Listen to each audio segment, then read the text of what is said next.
नमस्कार, मैं हूँ कल्पना। आप देख रहे हैं गूंज न्यूज़ और आज गूंज के साथ मौजूद हैं हमारे IG Arvind Saxena sir. Sir बहुत-बहुत स्वागत है गूंज में। Thank you very much. आज हम सर से जानने वाले हैं ग्वालियर शहर के बारे में। तो सर स्पेशली मैं आपसे यही जानना चाहूँगी सबसे पहले, ग्वालियर शहर में लगातार क्राइम की घटनाएँ बढ़ रही हैं और कहीं न कहीं आए दिन हम हत्या, डकैती जैसी चीज़ें देख रहे हैं। लूटपाट की भी एक आध घटना सामने आई है। ऐसे में पुलिस कितनी प्रयासरत है इन घटनाओं को रोकने के लिए? देखिए, जो समाज में है, संपत्ति संबंधी अपराधों में चोरी हुई, लूट हुई, ये जो क्राइम है, ये नॉर्मली इस प्रकार के क्राइम हैं जो होते हैं और इस क्षेत्र का ट्रेंड भी इस प्रकार का रहा है कि इस प्रकार के क्राइम यहाँ होते रहे हैं। जी, लेकिन मैं आपको बताना चाहूँगा कि लगभग 89% मामलों में प्रॉपर्टी का पूरा डिटेक्शन किया गया है जो कि लूटी गई हो या फिर बड़े संपत्ति संबंधी अपराध में चोरी की गई हो। तो प्रॉपर्टी का जो डिटेक्शन है उसकी जो रेट है वो बहुत अच्छी है। इसके अतिरिक्त हमारे जो पुलिस अधिकारी ने उन लोगों ने काफ़ी इस प्रकार के बदमाशों को पकड़ा है जो बहुत ऑर्गेनाइज्ड होके लूट करते थे या हाउस ब्रेकिंग के ऑफेंसेस करते थे। तो इसमें काफ़ी सफलताएं निकली हैं। और जहाँ तक डकैती का प्रश्न है जी, तो मैं आपको बताना चाहूँगा कि कम से कम पिछले 5 महीनों में तो कोई ऐसा प्रकरण सामने नहीं आया है, जी। जिसमें कोई संगठित डकैती की गई हो। जी। सर जैसे कि अभी नए लॉ एंड ऑर्डर्स भी लागू हुए हैं 1 जुलाई से, आईपीसी आया है, एविडेंस आया है।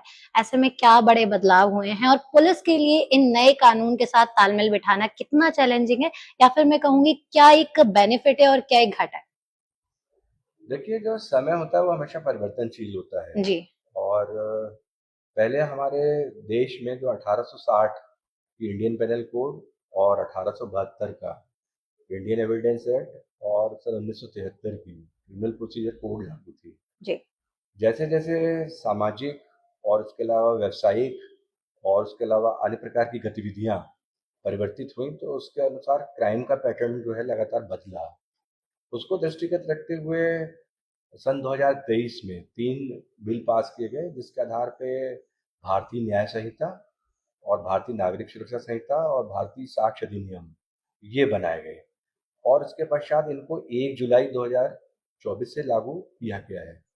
इसका उद्देश्य ये है कि अब वर्तमान में जिस प्रकार के अपराध का पैटर्न हुआ है, तो हम उनको भारतीय न्याय संहिता में परिभाषित कर सकें जी, और परिभाषित करने के बाद जब हम उसकी इन्वेस्टिगेशन को प्रारंभ करें, तो उसमें जो भारतीय नागरिक सुरक्षा संहिता के अंतर्गत जो प्रोसीजर दी गई है, उस प्रोसीजर को फॉलो करके इस प्रोसीजर का मेन एस्पेक्ट ये है कि आप घटनास्थल की वीडियोग्राफी करेंगे, जो साक्षी है, विटनेस कहते हैं उनको, जी, उनके स्टेटमेंट्स लेंगे।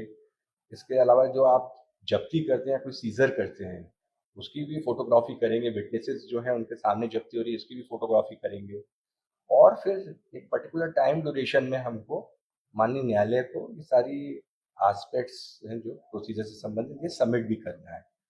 तो इससे एक जो इन्वेस्टिगेशन एफआईआर के ऊपर स्टार्ट होता है, उसके बाद किस प्रकार से हमको पूरा सिस्टमैटिक इन्वेस्टिगेशन करना है, इसको वेल डिफाइन किया गया है और मूल उद्देश्य यही है कि इन्वेस्टिगेशन के बाद हम कंसोलिडेट फॉर्म में अपना एविडेंस जो कॉम्पिटेंट कोर्ट है उसके समक्ष प्रस्तुत कर सकें, जिससे जो फरियादी पक्ष है जी, उसको प्रॉपर न्याय मिल सके।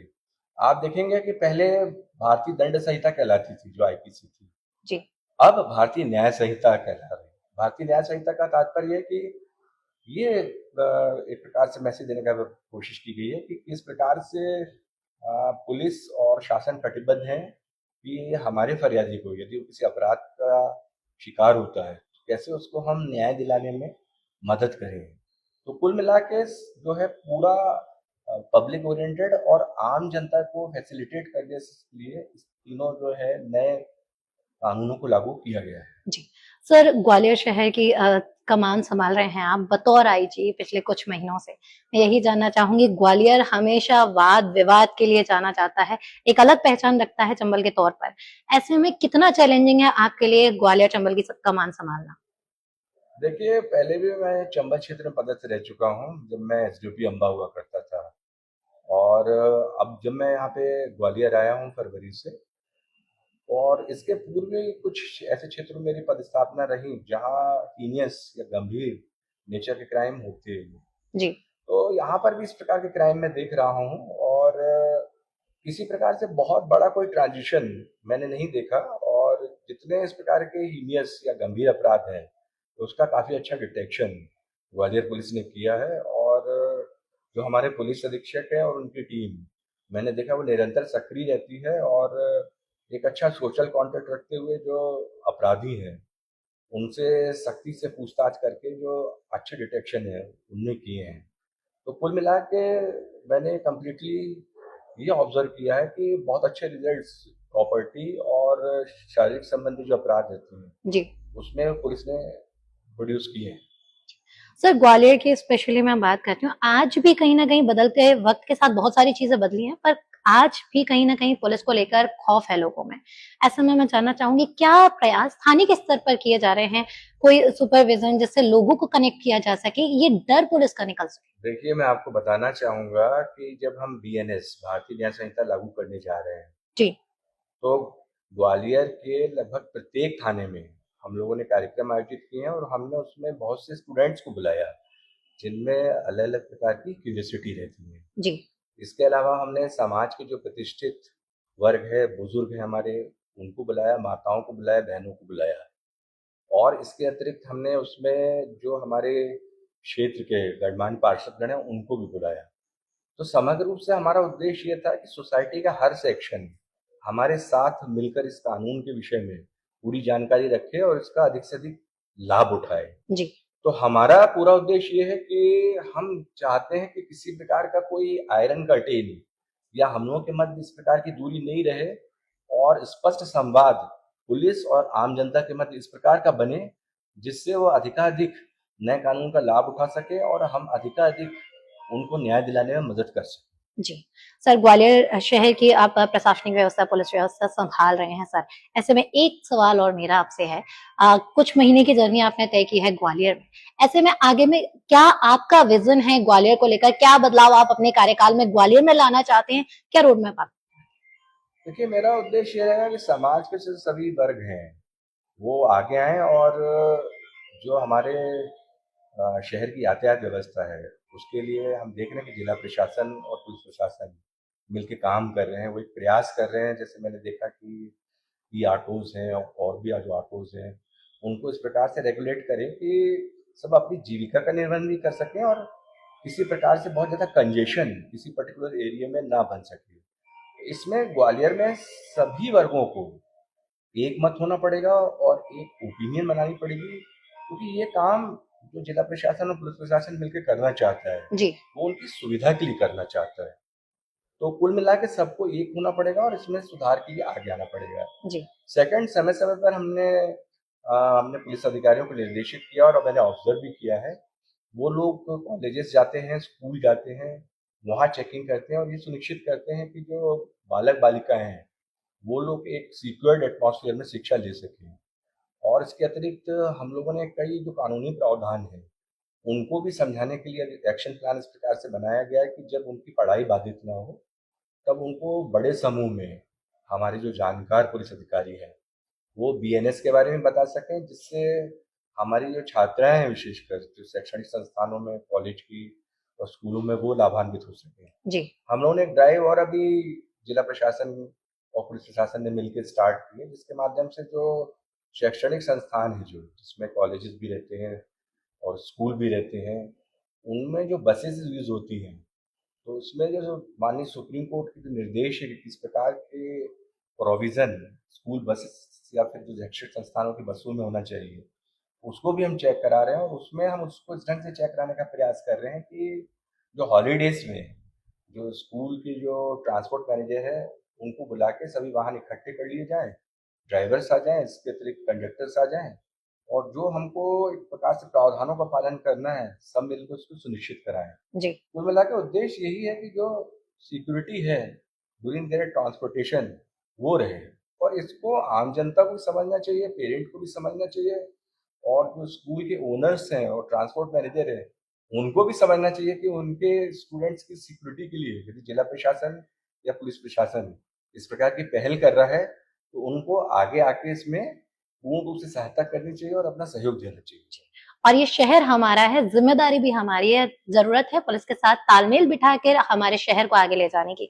सर एक मैं और आपसे जानना चाहूंगी, आप एक पुलिस का जो पद है, पुलिस की जो ड्यूटी है वो बहुत चैलेंजिंग है अपने आप में, बहुत तनावपूर्ण है। आप 100 केस ऐसे दिन के देखते हैं जो अलग अलग चीजों से आते हैं, कोई हत्या चोरी से कई सारे केसेस आते हैं। ऐसे में कई सारे ऐसे भी लोग हैं जो अलग अलग जॉब कर रहे हैं और तनाव में आ जाते हैं।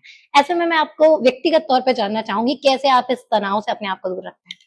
देखिए, मेरा सभी पुलिस अधिकारियों को और जो कर्मचारियों को हमेशा ये संदेश रहता है कि वो यदि बहुत ज़्यादा तनाव लेके काम करेंगे, तो जो काम की गुणवत्ता है या जो क्वालिटी ऑफ वर्क है, वो खराब होगा। जी। आप देखिए, तनाव में अगर आप काम करते हैं, तो क्वालिटी वर्क की उतनी अच्छी प्रोड्यूस नहीं कर पाओगे आप। तो मैंने उनको बताया कि थोड़ा वो ध्यान अपने स्वास्थ्य पर भी दें और यदि प्रयास करके वो कोशिश करें कि मेडिटेशन के माध्यम से या योगा के माध्यम से या कुछ लोग वॉकिंग के माध्यम से वो स्वस्थ रह सकें, तो बहुत अच्छी बात है इसमें। क्योंकि मेरा ऐसा मानना है कि आपको प्रोफेशनल एफिशिएंसी के लिए ये बहुत आवश्यक है कि आप फिजिकली फिट रहें। जी। अगर स्वस्थ शरीर रहेगा आपका, तो आपका जो है मस्तिष्क भी उतनी एफिशिएंसी से काम करेगा जो कि अच्छे कार्य को करने के लिए आवश्यक होगी। तो मेरा सभी को बहुत स्पष्ट संदेश है उसमें कि कुछ समय वो अपने जो शारीरिक गतिविधियां रहती हैं उसमें भी वो ध्यान दें ताकि उनका स्वास्थ्य अच्छा बना रहे। और सेकेंडली, मैंने जब भी मैं अपने अधिकारियों और कर्मचारियों से मिलता हूँ तो उनको ये जरूर बताता हूँ कि जो अपना खान पान है इस पे विशेष ध्यान रखें, क्योंकि पुलिस के जो ड्यूटी आवर्स रहते हैं ये बड़े वेरिएबल रहते हैं। ये समय समय पर आप जैसा कोई निश्चित समय फिक्स नहीं कर सकते कि हमको कब ब्रेकफास्ट लेना है, कब हमको लंच लेना है, कब डिनर करना है। कई बार हम प्लान करते हैं कि आज टाइम पर हम लंच लेंगे और पता लगा कि वो लंच डिनर में कन्वर्ट हो जाता है। जी। तो मेरा इसमें सभी को ये कहना है कि इसमें या तो सवेरे वो अपना लंच करके ही चले या फिर मतलब अपने साथ वो जैसे कुछ टिफिन ले जाएं, अपने लंच बॉक्सेस ले जाएं और समय पर उसको कहीं भी हो जो ड्यूटी स्थल है वहाँ पर वो लंच ले लें।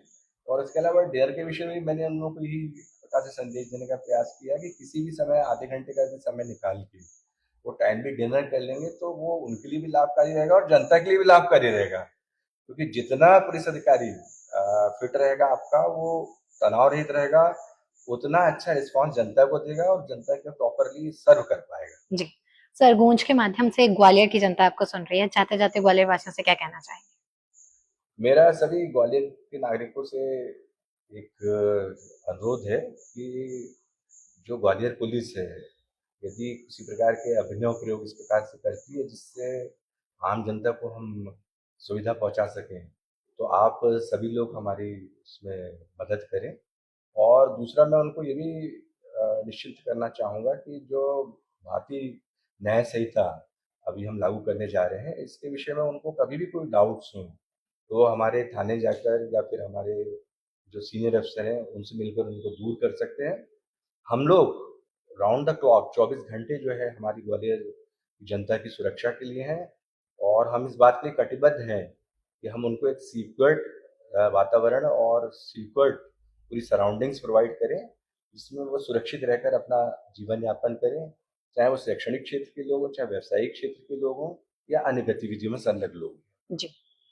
सो ग्वालियर पुलिस चौबीसों घंटे आपकी सेवा में तत्पर है। यदि आपको कोई परेशानी है तो आपको आना होगा। कहते हैं बात करने से बात बनती है, तो अगर आप अपनी परेशानी लेकर आगे आते हैं तो यकीनन ग्वालियर पुलिस आपकी समस्या का जरूर समाधान करेगी। Thank you so much sir for your precious time. Thank you.